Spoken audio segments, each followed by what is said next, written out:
Hello everyone, welcome back to part 2 of the Transformers Rise of Beast trailer breakdown videos.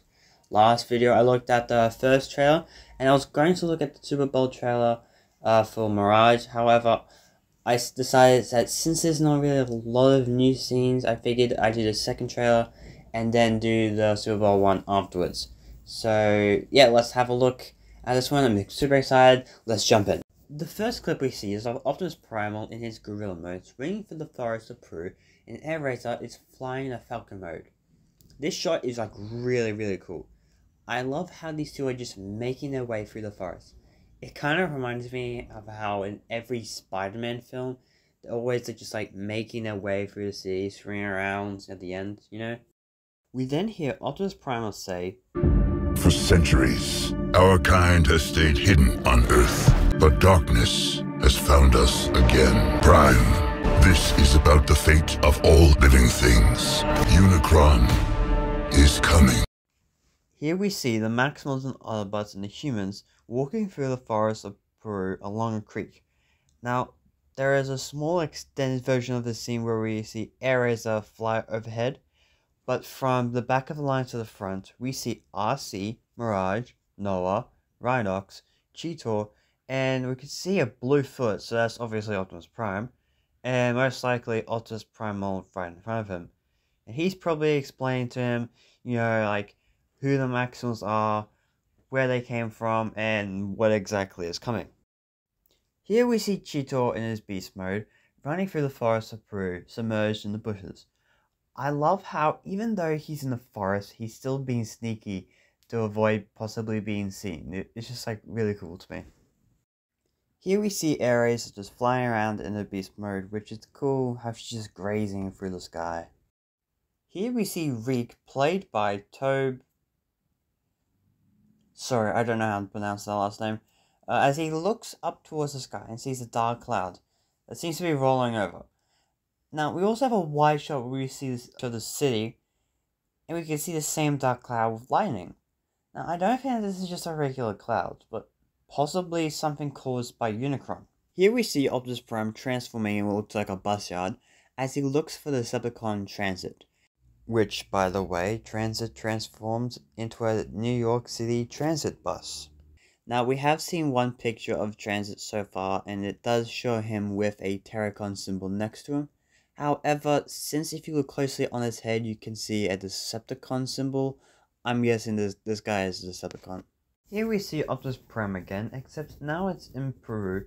This must take place after the Autobots' encounter with the Maximals. And here we see Optimus Prime as he listens to Optimus Primal, who's now talking. Here we see Elena as she observes this weird artifact thingy that all of a sudden just shoots up a beam of light into the sky. Now we also see Optimus Prime as he's looking at this beam. We also recently got a zoomed out shot where we could also see RC and Bumblebee as they're also looking at the beam too. Now I have a theory about what this beam might be, but I will get to that in a second. Here we see Elena as she looks down and then seems to look up.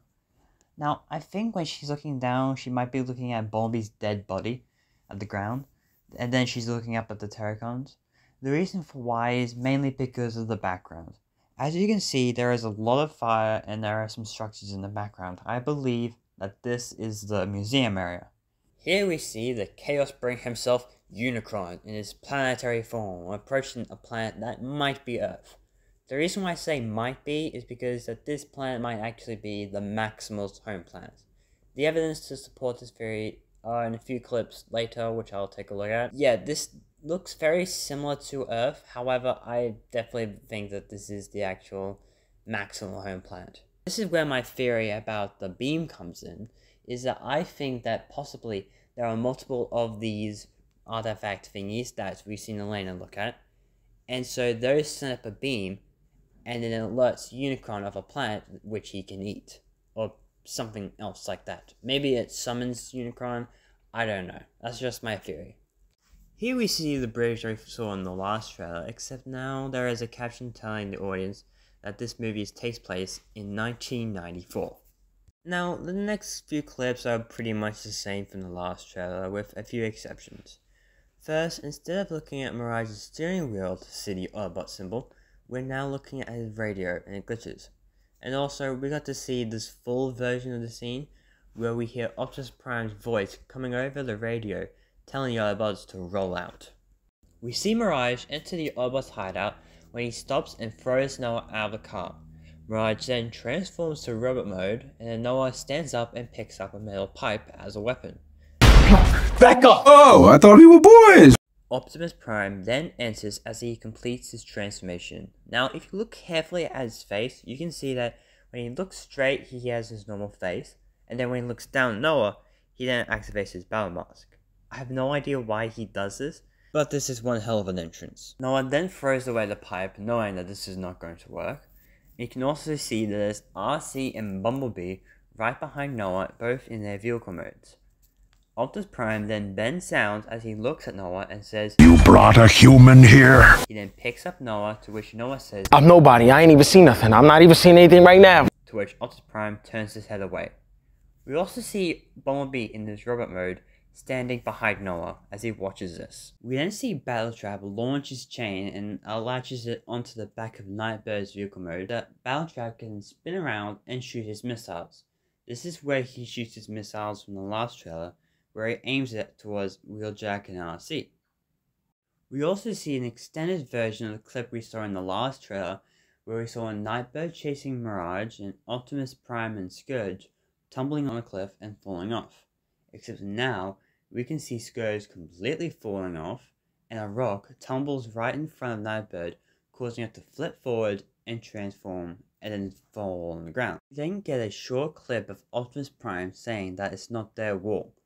Fun fact, they actually designed Optimus Prime's face to look like Peter Cullen, which I think is so cool since he's voiced the character since the beginning all the way back in 1984, and now his face is on Optimus Prime. That is just absolutely amazing. We then see the Terracons emerging from the river that we've seen them crash into in the last trailer. We then see Mirage being pounced on by Cheetor. Now if you want to see the full version of the scene, I will share a link to the full video in the description below. We then see Airazor in her beast mode as she says, Optimus, we must trust each other to protect the home we all share. Now, it's not really clear which Optimus she's talking to. I believe that she is actually talking to Optimus Prime. Like she's trying to convince them that they can trust the Maximals. Here we see Elena, RC, Noah, and Mirage as they walk away from the stratosphere. I think that this is when they first enter Peru. Speaking of stratosphere, we've recently got our very first really good clip of him transforming from his Fairchild C-119 flying boxcar cargo plane to his robot mode outside of the Autobots hideout. I think that this is when he picks the Autobots up to take him to Peru, and then they'll land right in Peru, which is the clip we see here. From left to right, we see Optimus Primal, Cheetor, Wheeljack, and RC, all lining up and looking at something off screen, but I'm not really sure what they're looking at. Here we see Unicron above some kind of structure on some planet.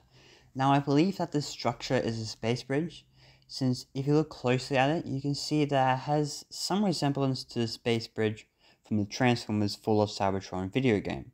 And this planet might actually be the Maximal's home planet. Then see Noah ask Mirage exactly how big Unicron is, to which Mirage tells Noah, He eats planets, so like way bigger than a planet. We then get two clips with inside the Chaos Bringer himself, Unicron. One where you see this big hole which kind of looks like an eye, but I'm not sure exactly what it is. And on top you can see that there's a Terracon symbol, right? Yeah. And now, we see another clip where his eyes are actually opening, and you can see that Scourge is right in front of him. I believe that this is when Unicron tells Scourge to go to Earth. Here we see Bumblebee jumping out of the stratosphere as he deploys his battle mask. Now, if you look carefully at Bee's head, you can see that he's actually missing his Autobot symbol, which means that this scene takes place after he gets revived following his death. We know why his symbol is gone, it's because it was taken by Scourge.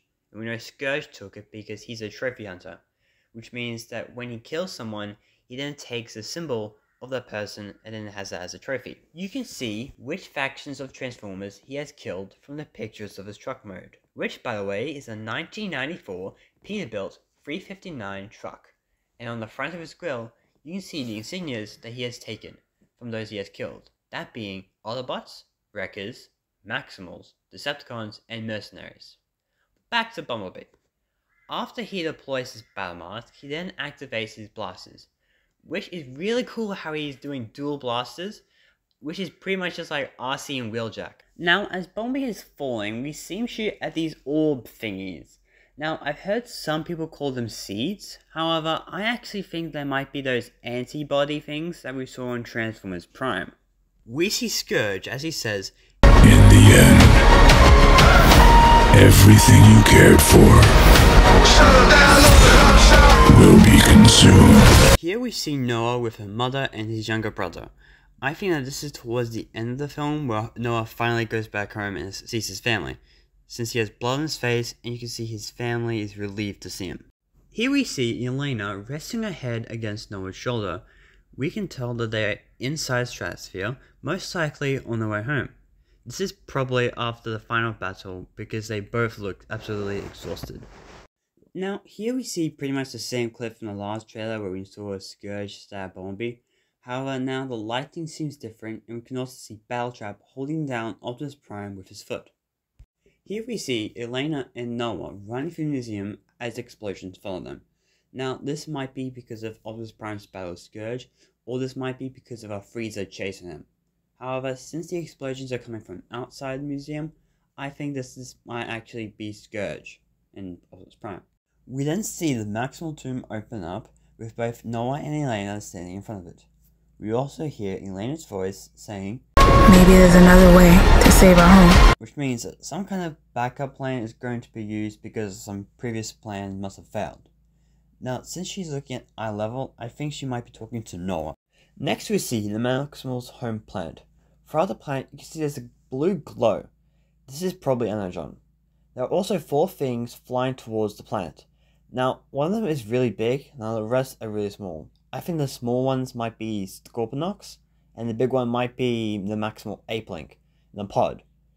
We can also see the same kind of structure when we saw Unicron towering above a planet. Here we see the Maximals and Autobots lining up for battle. From left to right, we can see Cheetor, RC, Wheeljack, Optimus Primal, Optimus Prime, and Rhinox. If you look closely at Wheeljack's head, you can see that he has his side headpieces that he's really known for.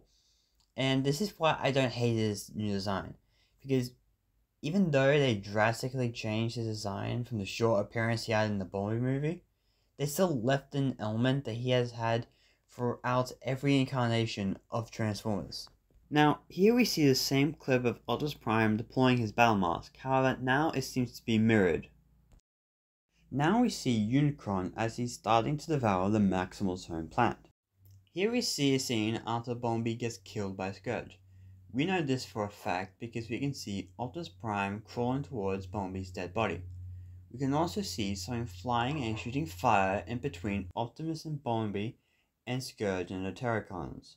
Now at first I thought that this was the Predacon Pterosaur, since I didn't think that Airazor would be doing this because of all the spikes on the back.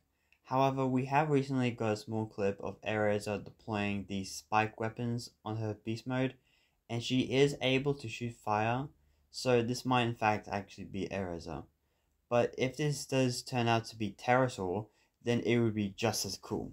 Here we see Elena hanging off something. I have no idea what this is, but we can see that she's trying to reach for this bag before it falls off into the lava. Now this part we can just skip. Now, here we see Reek as he seems to be happy about something. I think that he probably sees Noah in Mirage thinking that he got a new car and is excited about it. We then see Noah screaming as Mirage jumps up a ramp. Car parkour! Here we see the Autobots and Maximals running into battle. From left to right we can see RC, Wheeljack, Optimus Primal, Optimus Prime, Cheetor, and Rhinox. Now, we can see RC in her Ducati 848 motorcycle mode. We can also see Optimus Prime turning his right hand into his Energon blade. Here we see one continuous shot. So first we see Noah in an exosuit shooting at some freezers, while Optimus Primal has already killed a Scorponok, and he uses the dead Scorponok's claw to kill another Scorponok. He then swings underneath the bridge where he was just standing on, grabs another Scorponok, and bites its head off. The camera then pans towards to show another Scorponok that gets run over by a Cheetor. And then the camera pans over towards RC riding Rhinox, who then charges through the Scorponok, killing him. We then see RC shooting at all enemies from left to right. We then see Cheetor running alongside them as he then runs forward and tackles another Scorponok. RC then jumps off Rhinox's back, rolls on the ground and leaps over and lands right in front of Wheeljack as they both dual blast their enemies. I love how they made the scene because it shows both the Autobots and the Maximals working so well together. And I love how it shows every character as the camera pans through. It's almost like how in Avengers Endgame, how it was just giving us everyone in that serious battle. It was absolutely amazing. In fact, this is what I've been wanting for so long. A Transformers battle that was so much like Avengers Endgame. We then see the exact same title card outro we saw from the first trailer. We then see Mirage telling Noah to Yo, Noah, take the wheel. As he tosses him something at Noah. It then latches on and starts to form around his hand. And finally, here we see Noah in his exosuit riding on the back of Bumblebee's car as he transforms. And then Noah jumps off and Bumblebee does his cool head spinning while he kicks a few freezers. He then activates both his blasters, and then the scene cuts before he lands on the ground. And there you have it, guys, part 2 of my Transformers Rise of Beasts trailer breakdown videos. Once again, I hope you all enjoyed today's video. Thank you all for watching. I'm Mr. Mighty telling you guys to begin the assault.